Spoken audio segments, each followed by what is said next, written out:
সবাইকে নমস্কার। যারা এই মুহূর্তে বাতকুল্লা বাজারে বিভিন্ন কারণে এসেছেন তাদের সকলকে আমি নমস্কার জানাবো। বিষয় হচ্ছে প্রায় 2 ঘন্টা ধরে আপনারা আমাদের সম্মানীয় বক্তাদের বক্তব্য শুনছেন। স্বাভাবিকভাবেই খুব ভালো কোনো খাবার যদি আমরা অনেকক্ষণ ধরে অনেক বেশি খাই, তারপরে সেই ভালো খাবারের প্রতিও আমাদের অনীহা আসে। স্বাভাবিকভাবেই আজকে যে বিষয়ের উপরে আমরা বক্তব্য বা প্রোগ্রাম রেখেছি সেই বিষয়টা আমাদের আপনাদের সকলের এই মুহূর্তে দাঁড়িয়ে ভীষণ তাৎপর্যপূর্ণ এবং প্রয়োজনীয়।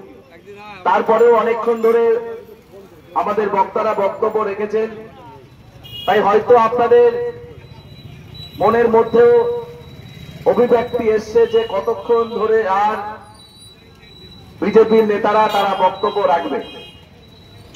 একদম ঠিক। আমি যখন ছোট ছিলাম তখনও আমার ঠিক মনে হতো শীত, বর্ষা, গ্রীষ্ম বিকাল হলেই কোনো না কোনো পলিটিক্যাল পার্টি মাইক বেঁধে তাদের এজেন্ডার উপরে দাঁড়িয়ে বক্তব্য রাখত। অনেক বক্তব্যের সময় আমাদের ইচ্ছা হতো না শুনতে, ভালো লাগতো না, বিরক্তি লাগতো, এটা বাস্তব। কিন্তু তারপরে অনেক সময় অনেক বক্তব্য আমরা শুনতাম খুব মনোযোগের সঙ্গে। কিন্তু বর্তমান পরিস্থিতিতে দাঁড়িয়ে কোনো নির্বাচন নেই, কোনো ব্যাপক কোনো পরিবর্তন নেই, কিন্তু আমরা রাস্তায় নেমেছি আপনাদেরকে সাময়িকভাবে হলেও অসুবিধা আমরা করছি। কেন? কারণ আমাদের বক্তারা তাদের বক্তব্যের মধ্য দিয়ে এবং যে ব্যানার এখানে টানানো হয়েছে তার মধ্য দিয়ে একদম পরিষ্কার যে আমরা ভারতীয় জনতা পার্টি আজকে সারা পশ্চিম বাংলায় হিন্দুদের জন্য শহীদ দিবস, হিন্দু শহীদ দিবস আমরা পালন করছি। এই নামটি আমার জীবনে প্রথমবার আমি শুনলাম। আমি বিশ্বাস করি আপনারা যারা এই হিন্দু শহীদ দিবসটা শুনছেন হয়তো প্রথমবারের জন্য শুনছেন। আপনাদের প্রশ্ন হতে পারে, একই রকম প্রশ্ন আমার মধ্যে এসেছিল যে শহীদ তো হয়, ভারতবর্ষে বিভিন্ন রকম শহীদ আমরা দেখেছি। আমরা স্বাধীনতা আন্দোলনে শহীদ দেখেছি, আমরা পরবর্তীকালে রাজনৈতিক আন্দোলনে শহীদ দেখেছি, কিন্তু হিন্দু শহীদ এই শব্দটার সঙ্গে আমরা প্রথমবারে পরিচিত হলাম। কেন পরিচিত হলাম? তার কারণ যখন আমরা শহীদ দিবস পালন করছি তার 4-5 দিন আগে দুজন পিতা পুত্র, তাদের নাম কৃষ্ণ দাস এবং হরগোবিন্দ দাস, চন্দন দাস। এই দুজন পিতা পুত্র তারা রাজনীতির সঙ্গে যুক্ত কি যুক্ত নয় সেটা বড় প্রশ্ন নয়।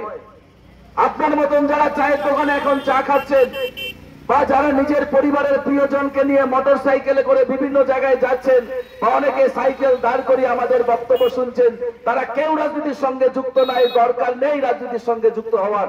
কিন্তু এই রকম দুজন ব্যক্তি যারা রাজনীতি করতেন না, যারা নিজেদেরকে রাজনীতি একটা ঝামেলার জিনিস বলে দূরে সরিয়ে রাখতেন, তারা মার্ডার হলো। কেন মার্ডার হলো? আজকে এখানে সম্পাদীর নেতৃত্বে আমরা ভারতীয় জনতা পার্টি করছি। বিভিন্ন সময় আমাদের উপরে তিরস্কার হয়, বিভিন্ন সময় আমাদের অত্যাচার করার প্ল্যানিং করা হয়, মিথ্যা মামলা দেওয়া হয়, সেটা আমরা অ্যাকসেপ্ট করি।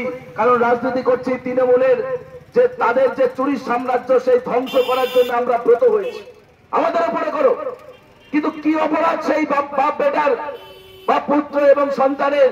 কেন তাদের বাড়ির মধ্যে ঢুকে নৃশংসভাবে হত্যা করা হলো? কেন? কি অপরাধ তাদের? অ্যানালিসিস করে দেখলাম অপরাধ তাদের একটাই, তারা হিন্দু ধর্মের মানুষ। অর্থাৎ পশ্চিম বাংলার বুকে এক নতুন সংস্কৃতি তৈরি করা হলো, বেছে বেছে হিন্দুদেরকে মারো। কারা মারছেন? যারা মারছেন তারা কেউ সরাসরি তৃণমূল কংগ্রেসের সঙ্গে যুক্ত নয়, যারা মারছেন তারা কেউ সরাসরি সিপিএম এর সঙ্গে যুক্ত নয়, তারা সরাসরি একটি ধর্মীয় সংগঠনের সঙ্গে যুক্ত। অর্থাৎ বিষয়টাকে আপনাদের পরিষ্কারভাবে বুঝতে হবে যে লড়াইটা আজকে শুধুমাত্র রাজনৈতিক সীমাবদ্ধতা, রাজনৈতিক গণ্ডির মধ্যে নেই। লড়াইটাকে তারা কোন একটা সম্প্রদায় তারা ধর্মীয় লড়াইয়ের মধ্যে নিয়ে গেছে। অর্থাৎ তারা প্রকাশ্যে বলছে যে আমরা জিহাদ ঘোষণা করেছি। জিহাদ শব্দের অর্থ আমরা জানি। আজকের দিনে দাঁড়িয়ে বাংলার প্রতিটা মানুষ, সে হিন্দু হোক, সে খ্রিস্টান হোক, সে যাই হোক না কেন, তারা জিহাদ শব্দের সঙ্গে পরিচিত। আজকে বুঝতে হবে ভারতবর্ষ একটা স্বাধীন রাষ্ট্র। সেই স্বাধীন রাষ্ট্রের মধ্যে একটা অঙ্গরাজ্য যেটা ধর্মের ভিত্তিতে তৈরি হয়নি, যে অঙ্গরাজ্য গণতান্ত্রিক পদ্ধতিতে ভোটের মাধ্যমে নির্বাচিত হয়েছে, সেই রাজ্যে একটা নির্দিষ্ট ধর্মের মানুষ তারা বলছে আমরা জিহাদ সৃষ্টি করেছি, আমরা জিহাদ তৈরি করেছি। কিসের জিহাদ?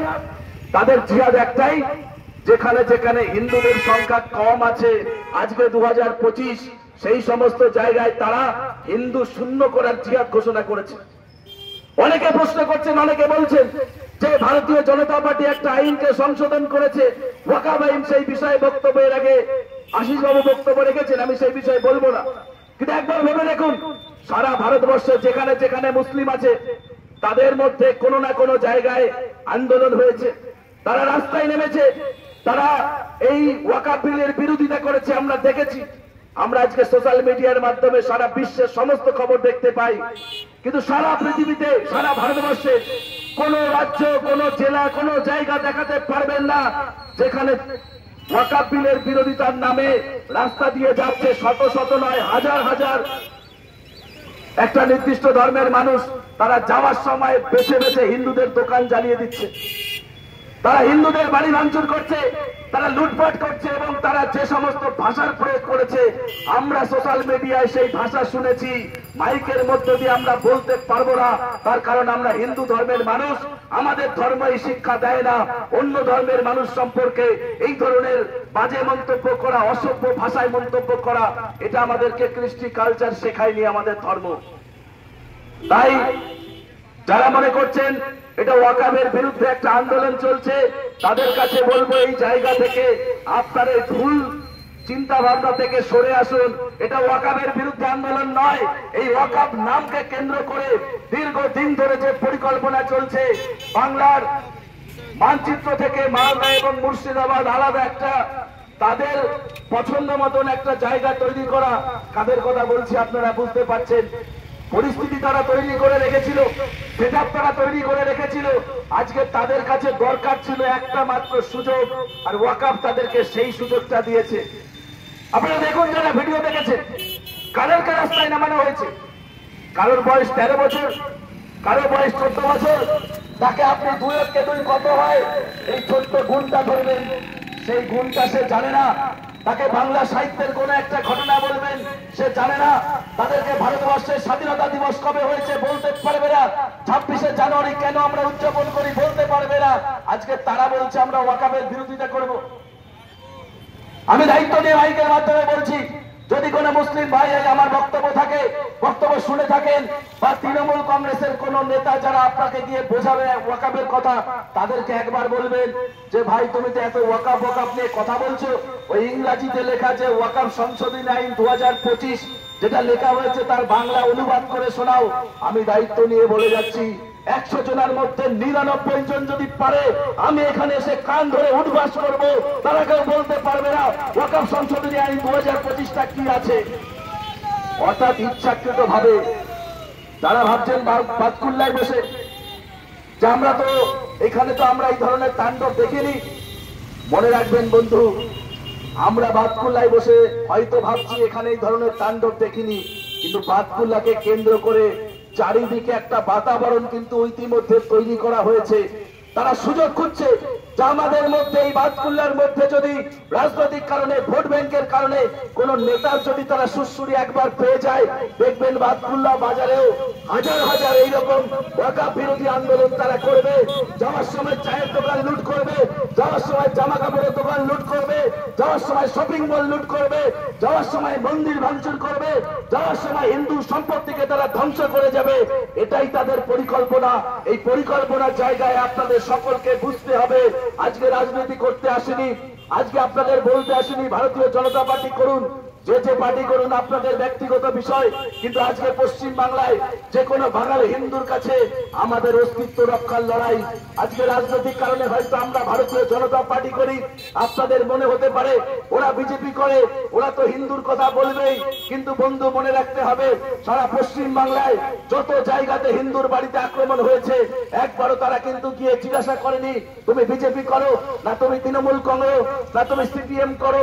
তারা শুধু দেখেছে সেই বাড়িতে তুলসী তলায় মন্দির আছে কিনা, সেই বাড়িতে মায়েরা শাখা সিঁদুর পরে কিনা।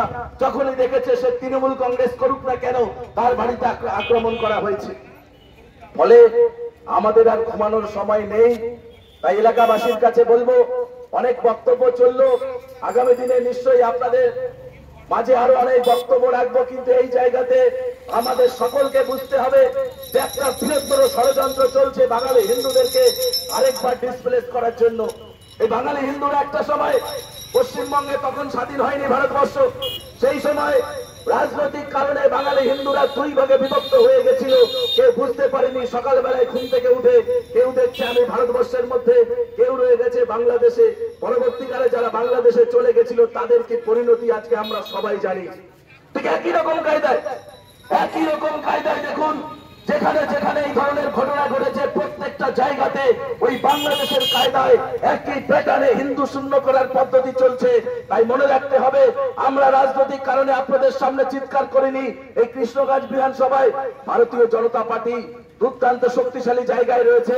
বিধানসভা ভোটে আমরা এখানে মিনিমাম 50,000 ভোটে জিতবো। ভোট ভিক্ষা করতে আপনাদের কাছে আজকে আসিনি, আপনাদের কাছে শুধুমাত্র এসেছি যে এই যে পশ্চিম বাংলা জুড়ে সমস্ত জায়গাতে যেভাবে আজকে হিন্দুদের বিরুদ্ধে ষড়যন্ত্র করছে তৃণমূল কংগ্রেস, তার বিরুদ্ধে আমাদের সকলকে একত্রিত হতে হবে। তাই আমরা স্লোগান দিয়েছি যে দুনিয়ার সমস্ত হিন্দু এক হোক। এখানে তৃণমূলের অনেক নেতারা তারা বলবেন যে বিজেপি কেন হিন্দুদের কথা বলছে, আমিও বলছি যে আমরা হিন্দুদের কথা ছেড়ে দেবো, তোমরা বলো। আজকে আমরা কি দেখলাম, রাজ্যের মুখ্যমন্ত্রী তিনি মানুষের ভোটে জিতেছেন, তিনি মাইকে বলছেন যে বিএসএফরা তারা নাকি টাকা দিয়ে বাংলাদেশ থেকে লোক এনে মালদা মুর্শিদাবাদে তারা নাকি অশান্তি করেছে। একবার ভাববেন না যে তৃণমূল কংগ্রেসের স্থানীয় নেতারা তারা যখন এই মুসলমানের যারা দাঙ্গা করেছে তাদের তারা যখন তটস্থ স্থানীয় পুলিশ প্রশাসন তারা যখন নিজেদের জীবন বাঁচানোর জন্য বিএসএফ এর কাছে রিকোয়েস্ট করেছে, লিখিতটা দিয়েছে, তখন বিএসএফ এর সেই বিএসএফ এর ঘরে আজকে মমতা বন্দ্যোপাধ্যায় দায় চাপিয়ে দিচ্ছে। কেন দায় চাপাচ্ছেন? তার কারণ তিনি জানেন পশ্চিম বাংলায় 1 থেকে 100 সমগ্র মুসলিম যারা আছে তারা বিজেপির বিরুদ্ধে ভোট করে, তারা তৃণমূল কংগ্রেসকে ভোট করে।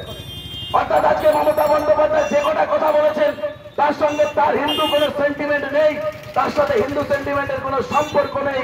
তিনি যতগুলি কথা বলেছেন প্রত্যেকটা কথা বলেছেন ভোট ব্যাংকের স্বার্থে।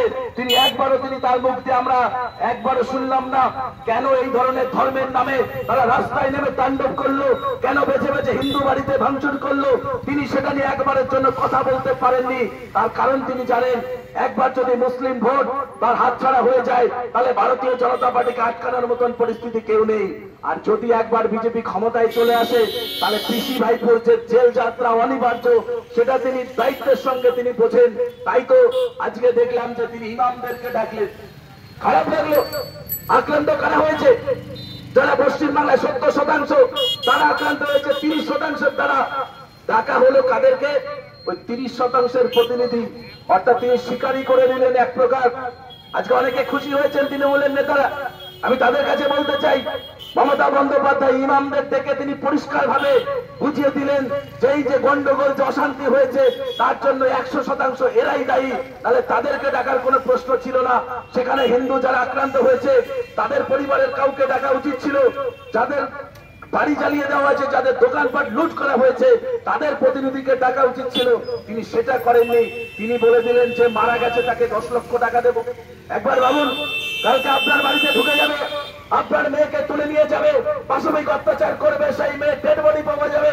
মমতা বন্দ্যোপাধ্যায় ওখান থেকে বলে দেবেন তোমার মেয়ের জন্য আমরা 10 লক্ষ টাকা ঘোষণা করে দিয়েছি। কিন্তু যারা দাঙ্গা করলো যারা ভাঙচুর করলো, লুটপাট করলো, তাদের বিরুদ্ধে একটা কথাও তিনি বলেননি। তিনি বলেছেন ওরা বাচ্চা ছেলে, ওদেরকে টাকা দিয়ে করানো হয়েছে। আজকে মমতা বন্দ্যোপাধ্যায়ের এই স্টেটমেন্টের পরেও যদি আমাদের দৃষ্টি না ঘুরে, তারপরে যদি আমরা এখনো শীত ঘুমে থাকি, এখনো নিজেদেরকে সেই দেখানো সেকুলারিজমের মধ্যে দিয়ে যাই, তাহলে আমি বলবো জীবনের সব থেকে বড় ভুলটা এরপরে আমরা করব। তাই আমরা বহুদিন আগে আমাদের জাগ্রত হয়েছে, আমরা ভেবেছি, বুঝে নিয়েছি যে মমতা বন্দ্যোপাধ্যায় বাংলার কি উন্নয়ন করেছে জানি না, সেই বিষয়ে বিস্তারিত আগামী দিন বলবো। কিন্তু একমাত্র তিনি পশ্চিম বাংলায় ধীরে ধীরে তিনি মুসলিম লীগ 2 তৈরি করার চেষ্টা করেছেন। আজকে তার কারণে বাংলায়, উত্তর বাংলা থেকে শুরু করে দক্ষিণবঙ্গ, পাহাড় থেকে শুরু করে সমুদ্র, জঙ্গলমহল থেকে শুরু করে লালমাটি, সমস্ত জায়গাতে শুধু হিন্দুরাই আক্রান্ত হয়েছে। একবার প্রশ্ন করবেন না যে এমন কোন জায়গা তো আমরা এখনো পর্যন্ত দেখলাম না যেখানে 70% অর্থাৎ হিন্দুরা মুসলিমদের বাড়ি আক্রমণ করেছে? কোথাও নেই। দায়িত্ব সহকারে বলছি, কালকে যদি আপনি কোন হিন্দু মুসলিমের গন্ডগোলে জড়িয়ে যান, প্রশাসন এসে প্রথম আপনাকে অ্যারেস্ট করবে। আপনি তৃণমূল করলেও ছাড় পাবেন না, আপনি সিপিএম করলেও ছাড় পাবে না। যদি আপনার ধর্ম হিন্দু হয় তাহলে আপনি অ্যারেস্ট হবেন, আপনার নামে মামলা হবে, আপনার নামে কেস হবে। কিন্তু যদি একবার দেখা যায় তার নামের পাশে কোনো টাইটেল মোল্লা রয়েছে, তাহলে সে যতই অন্যায় করুক না কেন, এই পুলিশ, এই তৃণমূল কংগ্রেস দলদাস পুলিশ এরা একটা কথাও বলবে না। তাই তো আমরা দেখেছি শিক্ষকদের পিছনে লাথি মারে পশ্চিম বাংলা পুলিশ, কিন্তু সেই পুলিশকে কচু বাগানে লুকাতে হয়। এই চিত্র দেখতে দেখতে আমরা অভ্যস্ত হয়েছি, আপনারা অভ্যস্ত হবেন না। আপনাদের কাছে তাই একটাই দাবি জানিয়ে যাব, সারা পশ্চিম বাংলার, সারা পৃথিবীতে যত হিন্দু বাঙালি আছেন, আসুন আমরা সবাই ভাই ভাই এই স্লোগানের সামনে রেখে আমরা আগামী দিন চলি। রাজনৈতিক ভাবে কি হবে 2026 আমরা বুঝে নেব। আপাতত আমরা সবাই একত্রিত থাকি। এই দাবি দিয়ে আপনাদের কাছ থেকে আমি আমার বিদায় নেব, বক্তব্য শেষ করব। সকলে ভালো থাকুন। জয় হিন্দ, বন্দে মাতরম, ভারত মাতা জয় হোক। সকলকে অসংখ্য ধন্যবাদ জানাই। ধন্যবাদ।